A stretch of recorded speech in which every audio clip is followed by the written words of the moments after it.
ఈ అంశం చాలా ప్రాధాన్యత కలిగింది కనుక అవసరమైతే రాత్రి 12 దాకైనా మాట్లాడదాం. టైం ఇవ్వండి, ఒక్కసారి కాకపోతే 2 సార్లు టైం ఇవ్వండి, క్లారిఫికేషన్ ఇద్దాం. మొన్న కూడా సభ 15 రోజులు జరపాలంటే గౌరవనీయులు ఎలియా మినిస్టర్ గారు రెడీ ఫర్ 15 days అన్నారు. We are. Ready us discuss in thorough, ప్రజలకు అర్థమయ్యేటట్టు, సభ్యులకు అర్థమయ్యేటట్టు, సభ రికార్డులు సరిచేసే విధంగా మంచిగా వివరంగా మాట్లాడుకుందాం. ఏం తొందర లేదు అధ్యక్ష. కానీ దయచేసి మైక్ ఆపొద్దు, మధ్యలో ఇంటరప్షన్స్ వద్దు. నేను మాట్లాడేటప్పుడు రాసుకోమనండి, నేను లేవలేదు.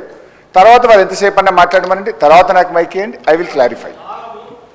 రాష్ట్ర డిప్యూటీ సీఎం మాట్లాడేటప్పుడే మీరు ఇంటర్వ్యూన్ అవుతుంది, రన్నింగ్ కామెంటరీ చేస్తుంది. స్పీకర్ సార్, మీరు చేస్తుంది, కేటీఆర్ గారు చేసేది.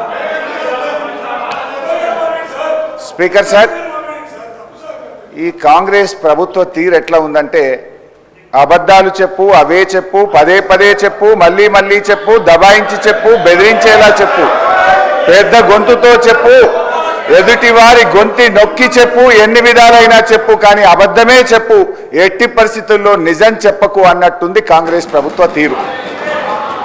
అధికారంలో రాకముందు ప్రతిపక్షంలో అదే తీరు, ప్రభుత్వంలో కూడా అదే తీరు ఈ కాంగ్రెస్ తీరు. బహుశా ఇంకో 4 ఏళ్ళు కూడా అదే తీరు కొనసాగిస్తారని కూడా మాకు అర్థమవుతా ఉంది. కానీ మా గొంతు నొక్కినా నిజమే చెప్తాం. మేము చెప్పేవన్నీ నిజాలు, అర్ధరాత్రి నిద్రలో అడిగినా నిజమే చెప్తామని చెప్తూ నా ఉపన్యాసాన్ని ప్రారంభిస్తా ఉన్నాను. అధ్యక్ష, సింపుల్.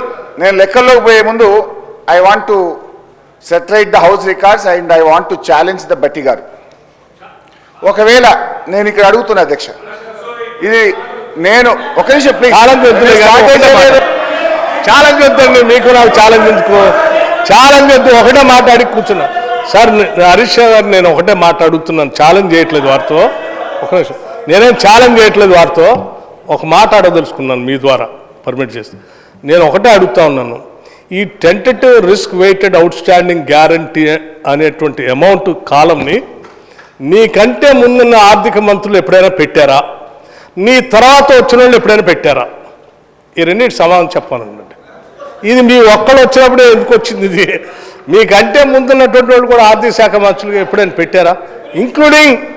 ఇంక్లూడింగ్ మీ టైంలో ముఖ్యమంత్రిగా పనిచేసిన చంద్రశేఖరరావు గారు ఆర్థిక శాఖ మంత్రిగా ఉన్నప్పుడు వారు కూడా పెట్టలేదు.